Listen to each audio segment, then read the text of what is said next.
Indian authorities have granted permission for the prosecution of the Booker Prize-winning Indian novelist Arundhati Roy over comments she made about Kashmir at an event in 2010. The top official in the Delhi administration, Vicky Saxena, gave the go-ahead for legal action against Roy, whose novel The God of Small Things won the Booker Prize in 1997 under anti-terrorism legislation, alongside a former university professor, Sheikh Shaukat Hussain. The action against Roy and Hussain, a former professor at the Central University of Kashmir, is over allegedly making provocative speeches, the Press Trust of India reports, citing officials from Saxena's office. Saxena, who is serving as the Lieutenant Governor, is a politician from Prime Minister Narendra Modi's ruling BJP, while Roy, 62, is one of India's most famous living authors.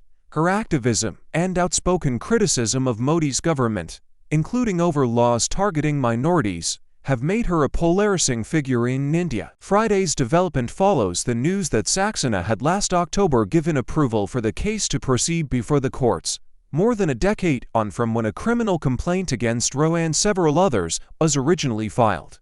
The complaint concerned Roy's comment that the disputed territory of Kashmir was not an integral part of India, and accused her and others of giving speeches advocating the secession of Kashmir from India. Roy's home in Delhi was besieged by protesters in 2010 when her comments from the panel discussion were published, when about 150 members of the BJP women's organization demanded that she retract her statement or leave the country. The decision to prosecute was denounced by the Communist Party of India Marxist, which said in a statement, "Condemnable." The Delhi LG has granted permission to prosecute Arundhati Roy under the draconian UPL, Unlawful Activities Prevention Act for a speech reportedly made 14 years ago.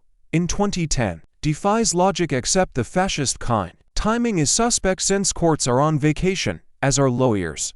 The UPL, under which the prosecution has been granted, is unconstitutional and undemocratic, say critics. UPL, ostensibly a terrorism prevention law, has been routinely used by the Modi government to try to silence government critics, including lawyers, activists, journalists, priests, poets, academics, civil society members, and Kashmiri civilians. In recent years, Roy has stood out as one of the most high-profile critics of Modi's government, which has been accused by rights groups and others of targeting activists and the suppression of free speech.